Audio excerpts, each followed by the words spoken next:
We have another bullpup at the Rat Cave, and no, it's not very left-hand friendly, although left-handers are available, so I've been told.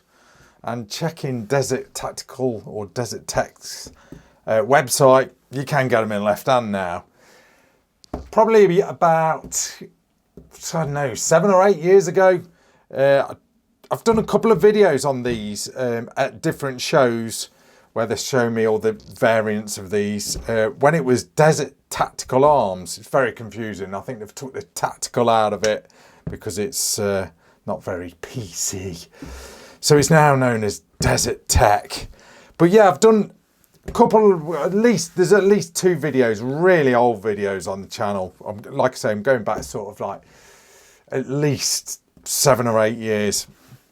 The British Shooting Show, I think it was. I had one of the guys from, which was formerly known as Desert Tactical Arms, trying to break his record on changing a barrel on one of these. I think he'd done it in under a minute. I'll talk about that in a minute anyway, and I'll throw in snippets of that video. But yeah, this is I've got to stop saying Desert Tactical. Desert Tech SRS, or what is it? Scout Recon. Have I got that right? Stealth Recon Scout. Okay, bullpup rifle. Okay. The great thing about these rifles are, they're multi-caliber. So people are like, yeah, but they cost a fortune, blah, blah, blah, blah, blah. And I'm not going to give you sort of prices on these things because prices go out of date. Yeah, they ain't cheap. They ain't cheap. I ain't going to lie. But if you love the chassis, you love how the configuration is, you just buy the one rifle and then you buy all the barrels for it and obviously different mags and bolts. So you can pretty much go from, I think they do a 223, all the way up to 50 cal, and pretty much everything in between. This is 308. Right, I'm going to tell you this from the start of this video. Me, being a left-hander, and left eye dominant, I did not get on with this rifle, and I was gutted. I really was gutted, but I just couldn't get on with it. I couldn't get decent groups on paper. I was just about hitting steel. Not the rifle, me. It was just like driving a left-hand drive car. It just felt wrong. I'm pretty used to driving left-hand cars, to be honest, but left-hand drive cars. But you know what I mean. It was just, I did try and shoot it left-hand. If this had been 223 or maybe 6.5 or something like that, something a little bit lighter than 308, yeah, maybe would have got away with it. But with it being 308, a little bit punchy. I didn't really want any dental work, guys. Do you know what I'm saying? Didn't really want any dental work. Thank you very much. I like my teeth. So I had no choice but to shoot this thing right-handed. Like I said, I'm left eye dominant. And it was just, I couldn't really... it just weren't happening. It weren't happening. So I'm not showing you any paper. God, did it actually hit the paper? Yeah, I did. I did hit the paper. But it just wouldn't give it justice. And there's a ton of videos on YouTube where people have, you know, really testing these with hundreds of rounds of ammo. Not me, I'm just a poor YouTuber. I've just probably put about 100 rounds through this of different flavour 308s. Probably less than that, actually, if I'm perfectly honest. Probably about 80 rounds. Just getting the feel of it. I don't know, I was just gutted. I so wish this was a left-hand version. I don't actually think there is a left-hand version in the UK yet.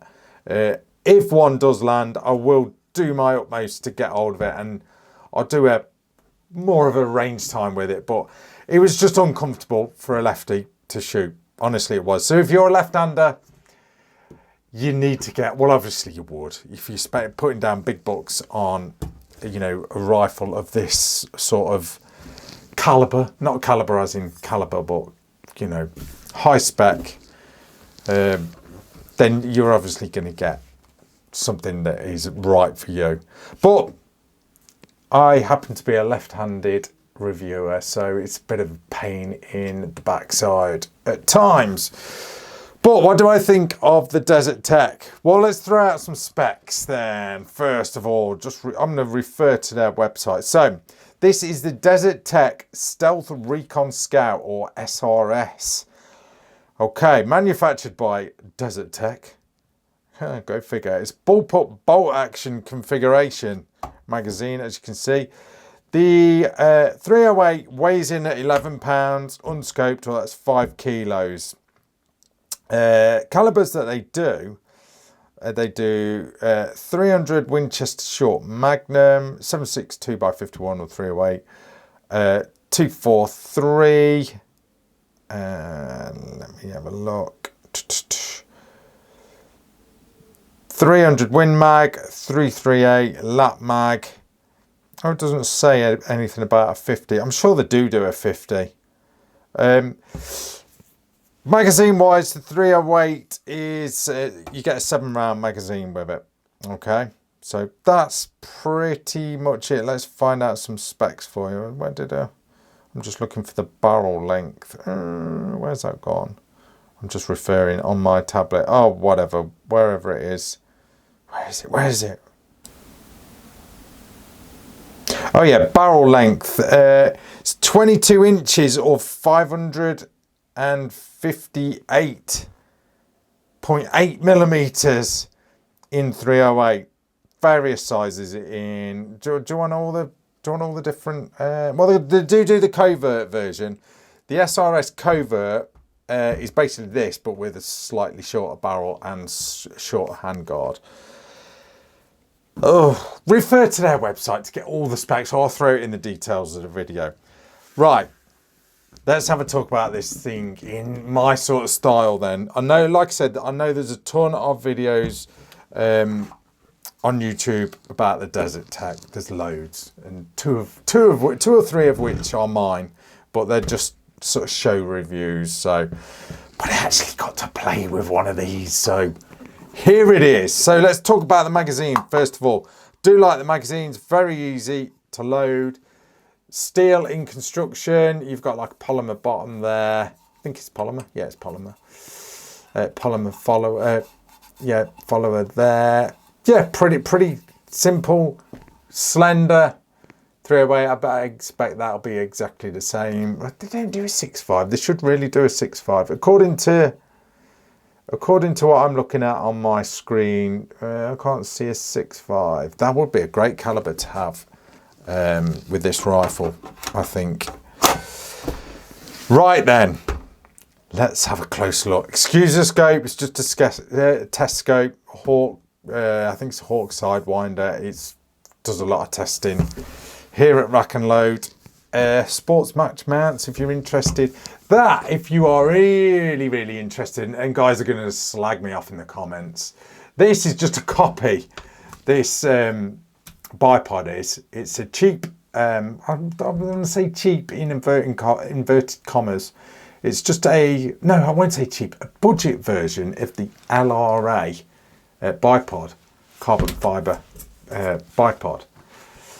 Yeah, but rack, it didn't cost you £500 or $600, and it's not made of pure kryptonite.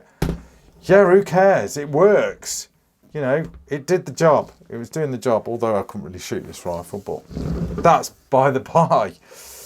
Right, let's take a close look at this thing. I don't know whether to take some bits off it just to lighten. No, I'll leave it off. I need a workout. So, the bullpup Desert Tactical SRS. Desert Tech. I said Desert Tactical. Desert Tech. Well, let's take it from the stock end. So there is your recoil pad. Nice sort of semi-soft rubber there. There are spaces, as you can see, so you can adjust the length of pull. QD mount there. There is your magazine release. You can press it from either side, but I think the left-hand side would be preferable for you right-hand shooters. Okay, cheek piece there is almost like a soft touch.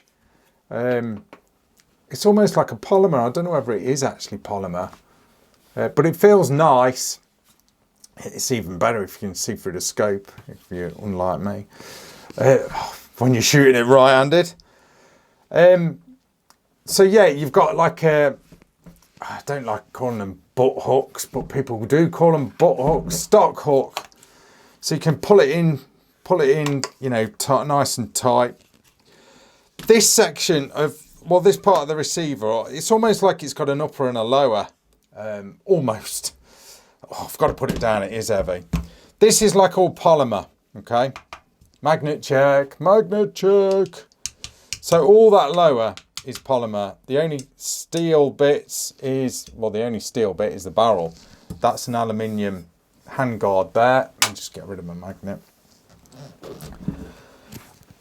All this section is aluminium, but it still is a weighty little thing. It really is. The great thing about bullpups is obviously you get a long barrel. I mean, conventional bolt actions where the bolt is sort of in front of the trigger, you know, you're going to get a shorter barrel or the whole rifle is going to be longer. Beauty of bullpups brings the barrel right back here. Okay. I do like it. I really do like it. I did find it pretty comfortable ergonomically. Even holding it left-handed, okay, but I was just worried about that smashing teeth. I really was a bit worried about it. I did have I mean, to be fair, I did have a couple of shots. I think I've got it on camera where I had a couple of shots shooting it lefty. Oh no, it was not good. It was not good. So, but yeah. Here's what it is. It is what it is. So, like I said, you know, you're going to hear me moan loads about having to shoot this right-handed, but it's right-handed gun. So what can I say? What can I say? Moving along to, well, there's your magazine. I've touched on your magazine release there, which is, it's almost, I don't know, you've got like the single button there, and then you've got like the lever part of it here. So you can press it either side, but you know, it's a right-handed gun, so you're only going to press it from the one side anyway. Does work well, you know, as you'd expect, and that's what locks it in, is that that hole there. And if I throw it upside down, I don't know whether you'll be able to see actually. I mean, open the bolt. Probably will not be able to see. Oh yeah, we'll see. You can just see, I don't know whether you guys can see in there, there's like a little bit of a lug there, which locks into the magazine. So that's how that works. You know, it works perfectly fine. So it is what it is. Like I said, all polymer there. So pretty cool. I expect you can really sort of break this thing open if you really wanted to strip it down. Almost like Accuracy International, where you can, I have got one, oh, it's not in here, could have sort of shown you, where you can literally split the stock in two if you wanted to. Why you'd want to do that, I don't know, but I don't know, maybe someone would. And then moving along to the pistol grip, I can't hold this up, guys, it's blooming it, I can, but it's a bit heavy. There's your pistol grip. It almost looks a little bit AR, doesn't it? Don't you think? But it's not. It's all molded into the lower of this rifle. It is pretty big. It is pretty big, but it feels comfortable. Really comfortable. It's about the only thing that is ambidextrous on this rifle. All right, then the safety catches as well. Safety is pretty good. That is one thing I did like on this rifle, is the safety catch. You can use it from either side. Do like that. So that is a great Great safety, I really like that. You know, it just does the job. Nothing fancy about it. Trigger, you've got like a straight blade, as you can see. Oh my God. Shall we give that a pull? While we've got it cocked, obviously it is clear, but while we've got it cocked, let's just give that trigger a pull. But don't worry, I'm going to show you the fun part about this rifle in a minute. So let's just give that trigger a pull. It felt like a real nice trigger, to be fair. Ah, I've got it on safe. Why do I always do that? Always do that in a video. So let's just give that a pull. Pulled that a bit too hard actually, but that's 3 pounds, 1.2 ounces. Let's give that another go. Really nice trigger for a bullpup.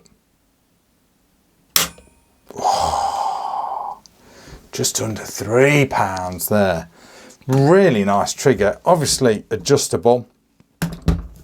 You certainly want that on a rifle of, you know, this sort of cost, I guess.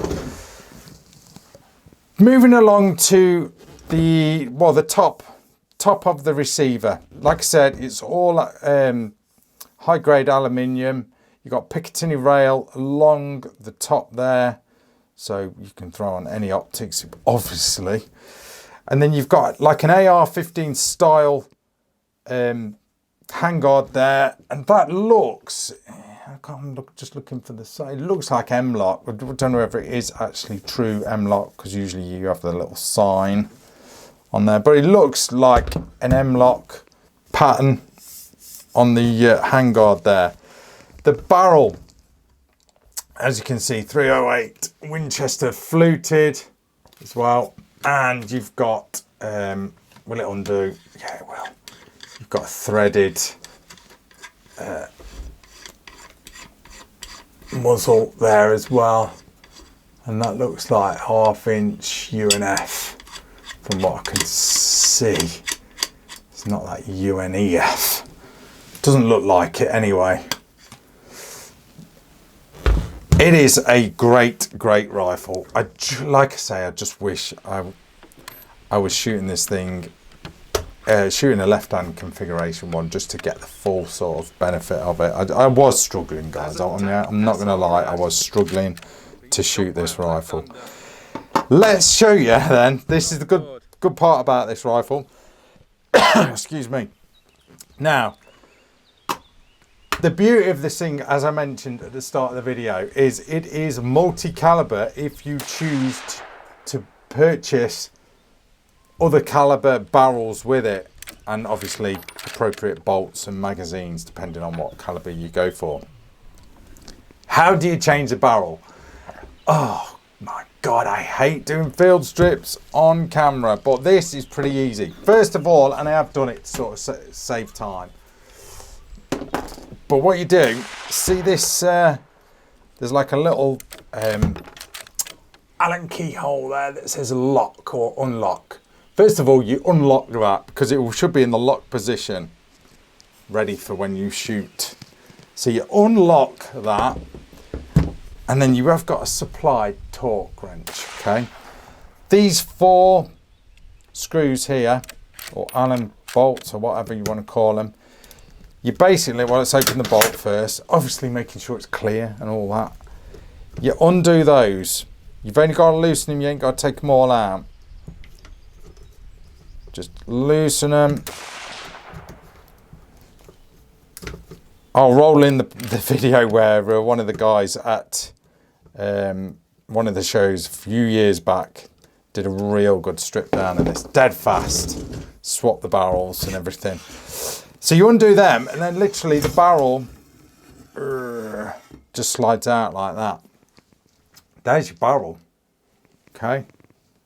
Oh my God, that is dirty. This, by the way, is kindly on loan from Oceana Defence, this particular rifle is. So there is your barrel. Look at the quality of that thing. And this is probably the heaviest part of the rifle, but it is a solid barrel fluting all the way down, even it's the bangy end. Well, no, that's the bangy end. But the bangy start end, there is fluting. That is attention to detail. You know, maximising the cooling of this thing. Even they put vents right up here to start to aid the cooling process, because that's what that's for. You know, to keep this rifle cool. So obviously, if you're changing barrels, I haven't got another barrel here with me. I've just got the one, but pretend I've got another barrel. You've taken the one out that you don't want to use, obviously. You basically take this recoil pad off, give it a bit of a bang like that, and then your bolt slides out like so. I'll give you a closer look at the bolt. There you go. That is really, really well engineered. A little dirty, but really well engineered. So there is your bolt. You'd obviously change that for whatever caliber you will be using, obviously. And you'd slide that back in. So bolt goes back in. Okay. And then you throw on your recoil pad. That's your spacers. They fit on, by the way, if just in case you're wondering. These are quite impressive, actually, the way they work. I quite like them. You can basically just clamp these things on. He says, if I can do it in. All right, they're not playing. But basically, I think they are pretty lock solid. These little levers here, if you just pull them, they sort of just basically pop off. Okay, I'll try and get one off for you. They are a little bit stiff. Don't know whether it's going to do it. I'll end up breaking fingers. No, it's not going to do it. It's a bit stiff. But that is how it fits on the stock. And God, this thing is so light without the barrel. My God, it pretty much just fits on. As you can see, like that, everything sort of interlocks. So let's not forget to put the. Want to have a look down there? Have a look down there. What the bolts out? Not really a great deal to see. Oh, knocking lights everywhere. But yeah, you simply just throw back in the bolt. Put the stock on. I'm trying to keep this on camera as well, guys. He says. There we go, that's on. And then throw in your new barrel, or your other barrel, should I say. And you basically just guide that in. Better, obviously, if you're holding the rifle sort of pointing up to the sky to put your barrel in, but it does slide in pretty well. Just give it a few turns and then it should sort of lock in place. Once it's done that, you get your torque wrench, which is set to the appropriate torque, and just turn them. That's one.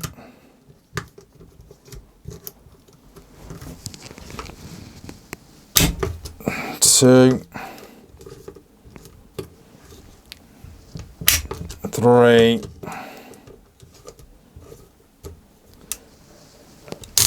Oh, that was my wrist creaking. Four. And then remember that bolt on the other side. You just turn that into the locked position. And there you go. Quick functionality check. Oh, that trigger is so light. And that is your barrel changed. So obviously you'd have appropriate magazines as well. How cool is that? What an option if you're after a multi-caliber system. I mean, what other multi-caliber systems are there? I think actually International do them now. Various ones, but I think there's only one bullpup rifle where you can do this, and that is the Desert Tech. What a cool feature. I mean, I think the military and police love these things, especially out in the States. Just really cool, really cool. Yeah, it's a bit of an investment, you know, initially buying these things, and there really ain't a lot to them. This is what gets me. But they are so well engineered, they really are. What a great option though. One of these, loads of barrels, you're covered for everything, you know. You only really need one optic, don't you? Do you, don't you? Do you need more powerful optics, you know, if you're going from 308 to 50 or whatever? You're going to get an optic that copes with everything, aren't you? At the end of the day. But yeah, I do love the concept of it. I did really love them when I first seen them, you know, sort of 8 or 9 years ago, when they were Desert Tactical Arms. I really did like them. Get them in desert colour as well. I think that's the only colour variations I do is black and desert. It's been a while since I've really studied these things. But shooting it, I did enjoy shooting it. I've got to say, I did enjoy shooting it. I just absolutely loved the trigger. But it was just, they put that much engineering into this. It'd be so, I mean, all right, fair enough. When I first looked at these things, you know, some years ago, like I referred to those videos, they didn't do a left-handed version, but now they do, you know. So about time, but I just really want to use the left-handed version. But what a cool option, you know. Would you do that? Would I do that? Right, would you get a multi-caliber rifle? Bullpup rifle, would you? Yeah, I suppose I would. Do I shoot a lot of my own stuff? Most of the time I'm just testing stuff, guys. It's pretty rare when I can just go to the range just shoot my own stuff. I've usually got something tagging along with me that's got to be tested and reviewed. But you know, if I was seriously into my long range target shooting, you know, wanting to mess about with various calibers, really into reloading, that sort of stuff, then yeah, I'd really consider something like this. I really would. You know, you want various calibers, then you've got to buy, you know, you just like a certain rifle. Are you going to buy, say for example, T3X, you know, are you going to buy several of those rifles just to have different calibers? I probably wouldn't. You'd end up buying, I'll probably sort of buy a T3X in 308 and then I'll buy, I don't know, a Hauer in 243 or something like that. You'd end up just buying different rifles. But if you're just dead set on a platform, one single platform, and you're sort of more, I don't know, anal about, you know, muscle memory, that sort of thing, you know, a lot of AR guys are, then why not go for a multi-caliber system like this, you know? But you've got to be, I think you've just got to be, to make that initial investment, you know, the actual chassis itself, and then multi-barrels, you can go, what, probably up to sort of 5 or 6 different barrels, and barrels ain't cheap. They ain't cheap. You know, you're talking a lot of money, but you know, you're covered. You're covered then. You've got like half a dozen rifles. You know, how much would half a dozen of those of different rifles cost you in the first place? Probably more. In fact, a lot more. So it sounds a lot to initially shell out, but I think it's more economical. I really do. Just depends how much shooting you're doing, how much you are into shooting, but you'll have the bug. If you've bought one of these, you're certainly going to have the bug, aren't you? So yeah, I do love it. I just wish I'd tried a left-hander because, I don't know, it just wasn't comfortable for me. It just wasn't the right gun for a left-hander at the time. And like I said, I'm a left-handed shooter and left eye dominant. End of, really. But no, that is my take on the Desert Tech. I've said it right, not the Desert Tactical. The Desert Tech or DT SRS. I really do, really do love this rifle and the concept of it. I just was a little uncomfortable shooting it because I'm a southpaw. I'm going to leave it at that. Anyway, guys, thanks for watching. That is Rack and Load. See ya.